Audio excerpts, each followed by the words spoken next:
और मेरे के घमंड में रहता है, उसे रौरव नाम की नरक में डाला जाता है। रूरू नाम के बड़े बड़े कीड़े मकोड़े उसको नोचते हैं महाराज। और तीसरा जो चौथा नरक है वो महारौरव। जो व्यक्ति अपने द्वारा अर्जित किया गया धन केवल अपने भोग के लिए रखता है, ये भी महापाप है। हाँ, जो आपके पास आवश्यकता से अधिक संपत्ति है वो हैव नॉट्स के लिए है। आवश्यकता से अधिक संपत्ति में 4 लोगों का अंश होता है। हमारी आवश्यकता से अधिक संपत्ति, एक अनाथ बालकों का, विधवा औरतों का, अशक्त बूढ़ों का और भगवान का भजन करने वाले संतों का। हमारे पास यदि बहुत हैब्स हैं, एक्सेस हैब्स उनके लिए हैं जो हैव नॉट्स वाले, फिर भी उनको न दे करके हम अपना भोग करते हैं, तो हम उसका भी कभी भी अपने घर आया हुआ कोई भी दीन दुखी तुम्हारे घर से खाली न जाने पाए। यदि पूज्य डोंगरे जी महाराज जी के भाव को लिया जाए ना, वो तो कहा करते थे, न जाने किस भेष में तुम्हारे घर भगवान तुम्हारी परीक्षा लेने आ जाए, कोई पता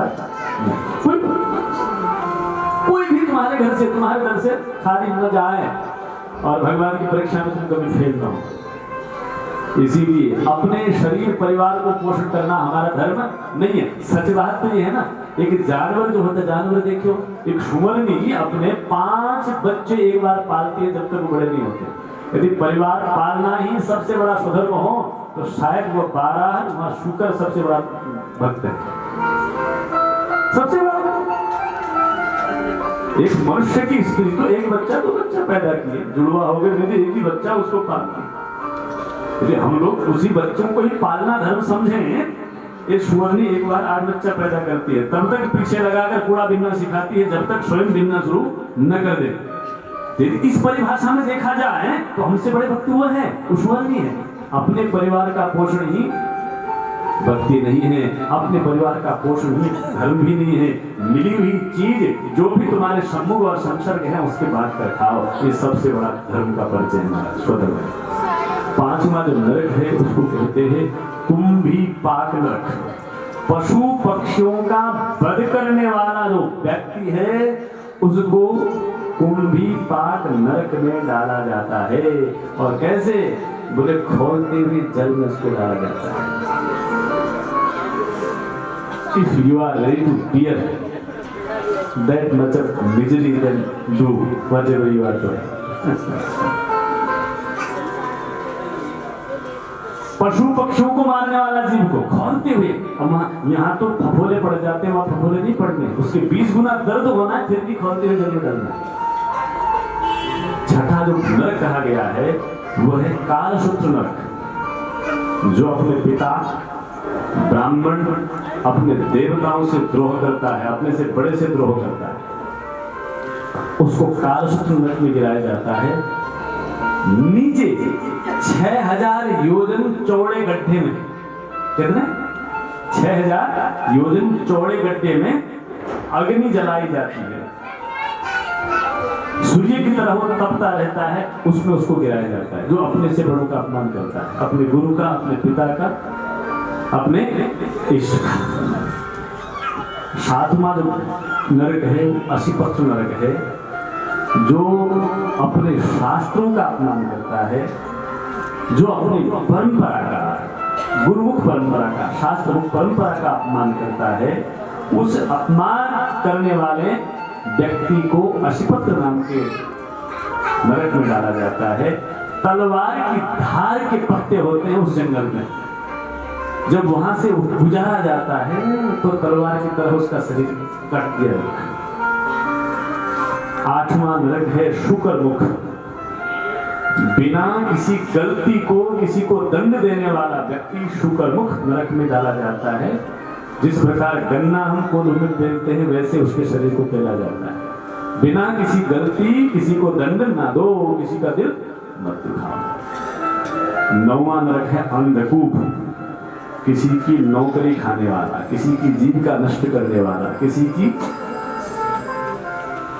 जीविकोपार्जन करने के स्रोत को खत्म करने वाले व्यक्ति को अंधकूप में डाला जाता है। बड़े बड़े कीड़े मकोड़े उसको नोचते हैं, अंधा कुआं होता है।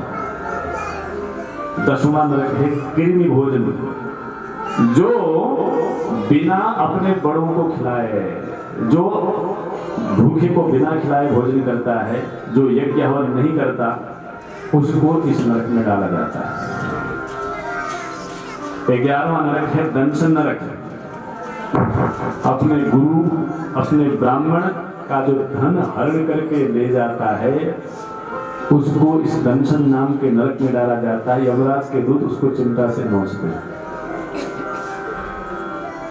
ये नरक का वर्णन इसीलिए मर्यादा है, हमको भय लगे, हम कभी अनिति में न जावे, इस भाव से है। ये रूढ़ी नहीं है, रूढ़ीवादी नहीं है। हमें कर्म का फल तो भोगना ही पड़ेगा, लेकिन कहां तक भोगना पड़ेगा ये देखो। 12वां जो नरक है उसको कहते हैं वज्रकंटक। अगम्य पुरुष अपनी स्त्री को छोड़कर दूसरी स्त्री के साथ भोग करता है, या अपने आदमी को छोड़कर दूसरे के आदमी के साथ जो भोग करते हैं, ऐसे लोगों को लोहे की तपती तपती खंबे के साथ इनको नग्न करके बांध दिया जाता है इस नरक में। वज्रकंटक नग्न करके बांधने के बाद बाहर से तपते हुए चिमटे से इनको जलाया जाता है, अमर्यादित भोग करने वाले को। और 13वां जो नरक है उसका नाम वैतरणी है। जो धर्म की मर्यादा का उल्लंघन करता है उसको वैतरणी में डाला जाता है। 14वां नरक है पुयोद, जो पशुओं की तरह, इंसानों की तरह मलमूत्र विष्ठा विसर्जन करता है, उसको गिराया जाता है इस पुयोद नाम के नरक में। उनको मलमूत्र की ही भोजन खिलाया जाता है। मनुष्य को मनुष्य की तरह भोजन करना चाहिए। मनुष्य को हाथ दिए खाने के लिए हाथ से खाओ, बढ़िया, इन्हीं की मुंह लगा कर खाओ। ये पशुवत आचरण है। एक प्राण रोधक नरक है, जो शिकार खेलता है, शिकार खेल करके जंगल के इस पशु को मारता है, उसको वहां डाला जाता है। और एक विशंसन नाम का नरक है, वहां यज्ञ में जो पशु बलि देता है, पशुओं की हत्या करता है, उसको वहां नरक में डाला जाता है। ये नरकों का वर्णन 28 नाम के नरक दिए गए हैं। उसके बाद श्रीमद् भागवत महापुराण में भगवान नाम की महिमा का वर्णन बताते हुए एक आख्यान का दर्शन है, जिसको हम कहते हैं अजामिल उपाख्यान। अधुने महाभाग यथैव नरकांतर नानो ग्रयातनान्येतान में व्याख्यातुमर्हसि। राजन, आपको मैंने नरकों का वर्णन सुना दिया, लेकिन अब सुनो, इस कलयुग में भगवान नाम की महिमा कितनी बड़ी है। कोई भी व्यक्ति कितना भी यज्ञ करे, जप करे, तप करे, दया करे, दान करे, लेकिन मन को शुद्ध करने का एक ही तरीका है, चित्त को शुद्ध करने का एक ही तरीका है। वो क्या है? बोले भगवान का नाम, भगवान का नाम। जो व्यक्ति मनुष्य होकर, ब्राह्मण होकर भगवान के भजन में, भगवान के नाम में नहीं जप करता, नहीं लगता, वो चंडालवत है, रुखरवत है। उस जीव का कल्याण होने की कोई संभावना नहीं है। लेकिन कितना भी पापी होने के बाद जो भगवान के नाम से जुड़ जाता है, उसका कल्याण होने में भी कोई संशय नहीं है। जिस प्रकार बिजली बहती हुई नग्न तारों पर कोई व्यक्ति कैसे भी छू लेता है, वो करंट उसको प्रभाव देता ही देता है, ऐसे ही भगवान का नाम भी है। बोले को कोई कैसे भी उसको लेवे, धीरे धीरे वह अपना असर करता ही करता है। परीक्षित ने कहा, महाराज कोई उदाहरण है या आप ऐसे ही बोल रहे? हाँ बोले उदाहरण है। बोले कान्य कुब्जे दिजः कश्चित् दासी पतिर्जाविला नाम नाम नष्ट सदाचारो दास्या संसर्गरूषितः। एक कान्य कुब्ज नाम के स्थान पर अजामिल नाम का व्यक्ति ब्राह्मण था, जो अपनी पत्नी सहित रहता था, जिसका सदाचार अमर्यादित भोग से नष्ट हो जाता।